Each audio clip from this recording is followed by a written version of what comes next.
Welcome back to Hustlefront. If it is your first time here, please remember to subscribe, like, and comment. Every failure in your life, teaches you something. You're going to fail many times in your life. Failing is part of life. So you're going to fail many times. But what is important, make sure you fail forward. The only people who don't fail are those who don't try anything. So there are lessons that I've learned over time through my failures that I would like to share with you. Coming up. Lesson number 1 is act and clarity will come. To be very honest, in reality, there are no steps to success. No one can tell you how to become successful. Though bloggers, there are those popular, sites that have 10 steps to success, 15 steps to success, I don't know, 7 or 6, whatever number. There are no steps to success. No one knows how you're going to succeed in whatever you're trying to do. There's a time in my life I used to wait to have a lot of information, significant information, to be able to act. But if you do that, in reality, you may look for all that information and still the thing will not work. So the thing is, what you're supposed to do, I compare that journey of success as a journey that you have never traveled. You can never be able, if you're using a road that you have never used before, it is very difficult to know from where you sit, whether there are bumps, whether there are potholes ahead, or whether there are whatever challenges are ahead. It's very difficult from where you are. It's only by starting the journey that you'll be able to know the challenges that are ahead. So no one can really tell you that this is the way to do it. You have no idea. So what you're supposed to do in everything that whether you're starting a business, whether you're starting a new job, start acting. The best example is actually for a car. At night, a car's headlight are able to just help you see about 200 feet or less at night, but you can travel with that car for thousands of miles. So it's step by step. Start acting. You act, review, and adjust. That is how you become successful. That is how you build something. But don't expect to have all the information and start acting. Act now, review, adjust. Over time, you're going to learn. Clarity will come. You will be able to see the way as you act. Lesson number 2 is the law of probability. I know from your high school you know what probability is. But the thing is, most of the things that you're going to try in your life will not work, will hardly work the first time you try them. Most of the times you're going to fail. But the thing is, you have no idea. The good news is that you have no idea how many chances are left for you to succeed. So if I told you you tried something and failed the first time, if I told you you have 500 times left to try, would you stop at that one? I know you wouldn't do that. So the same case applies to our life. We should never give up because you have no idea. No one even can tell you how many chances you have left to try. So you have to keep on trying. And the only way to increase probability, I know from your high school, you know this, is to increase the occurrences. So if you want the probability to go high, probability of succeeding to go high, you have to keep on trying, increase the occurrences. And as Mark Cuban says, you just need to get it right once, and the rest will be history.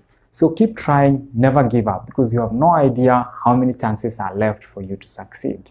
Lesson number 3, keep evaluating your script. We all have scripts that we have learned from others. The things that we do in our lives, we either learn from a book or from other people.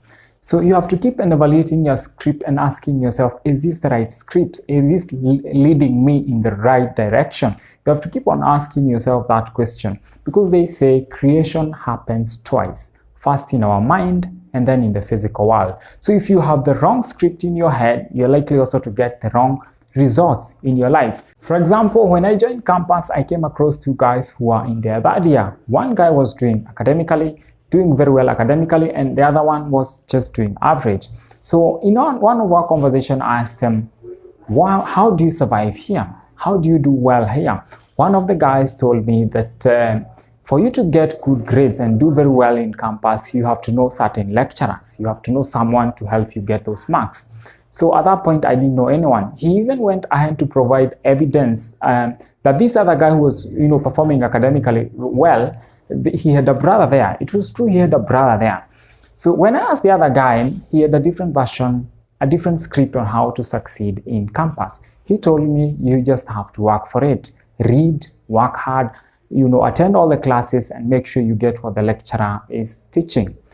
So I had an option to trust any of these. Of course, initially I had decided to trust, this other guy, the average guy, who told me that I have to know people, because he went even ahead providing evidence for the same.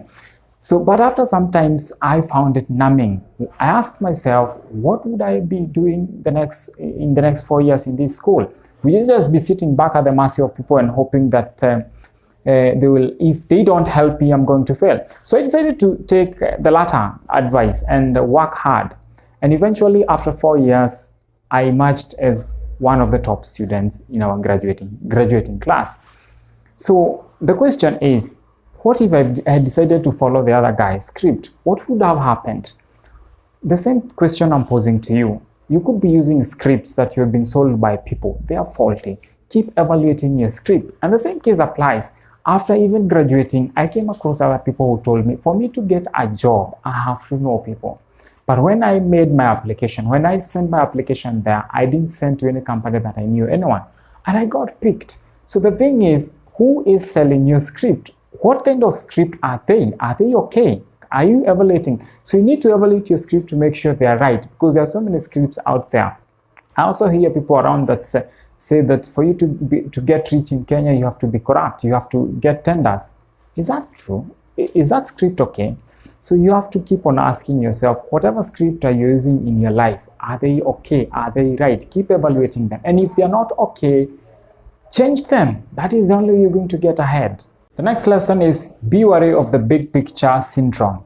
This has really cost me a lot in terms of time. The big picture syndrome is where you focus so much on the big picture, which ends up numbing you, which ends up freezing action. You are not able to act because the task is so big. For example, if I told you to, demolish Mount Kenya, it's a huge task. So if you focus on the mountain, the whole mountain, you're likely to be unable to act, to take action, the first step. But if you decided to move a small rock on a daily basis, I'm not sure how long it will take you, but eventually you will be able to demolish that. So big picture, focusing on the big picture is a good thing, but you have to go small. Break down that 5-year goal to a daily act that will help you achieve that big picture, that big goal that you have in your mind. So the thing is, make sure you have daily acts. Sometimes the things that you're going to do on a daily basis may seem to not be disconnected. They may seem to not connect with the big picture, but eventually they will add up. So make sure you break your goal into small acts that you're going to do on a daily basis. And you have to keep, of course, reviewing and checking whether you are heading in the right direction. So my advice is, please focus on the process, not the outcome. And again, there's something they call in psychology called hyperbolic discounting. So the further away the goal or the reward is 10, 15 years from now, the less the motivation there is to act now. So those small wins on a daily basis will help you more rather than focusing on the big picture, because it will paralyze. You'll not be able to act if you focus so much on the big picture.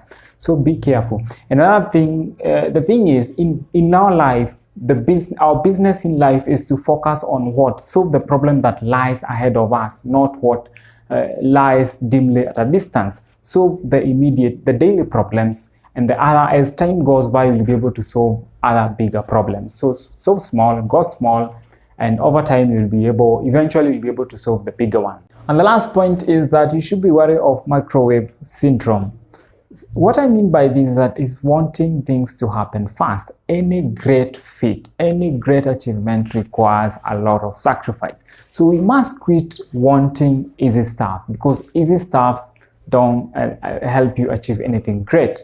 So be careful to want shortcuts. Of course, by default, human beings, we want easy stuff. We want things to happen fast. We want things to happen our way. But that is not how life works. You have to be willing to make huge sacrifice if you want something great. The other day I was reading about Michael Phelps, and I really admired the character of this guy. So I thought maybe I would like to achieve whatever this guy has achieved. But when I read his story, I thought, well, it will take a lot of time and great sacrifice from me to be able to achieve whatever achievement he has been able to achieve in my field. So when I read the story, when he was young, he was diagnosed with a disease called ADHD, which means that he would not be able to focus or sit still. And actually, his kindergarten teacher said he would not become anything in future. So he later decided to, act against that information. And as the story says, that he used to exercise 6 hours, 367 days in a week, 365 days in a year. You can imagine this guy, he's a professional swimmer. He spent about 6 hours in underwater exercising. How many of us would be willing to make such kind of sacrifice? So that is why he is celebrated today. He's one of the most successful swimmers in the worldwide. So for us to be able to achieve anything, we have to make huge sacrifices and not want shortcuts, because as I'm saying, shortcuts will never get you far. So be willing to go against the grain. Be willing to go against what people believe, that things have to happen fast. So thank you very much for watching. And as one wise man said in the past, if you confidently believe in your dreams and endeavor to live the life that you've imagined, you will meet with success unexpectedly during common hours. So I wish you all the best in whatever you do. Go for your dreams.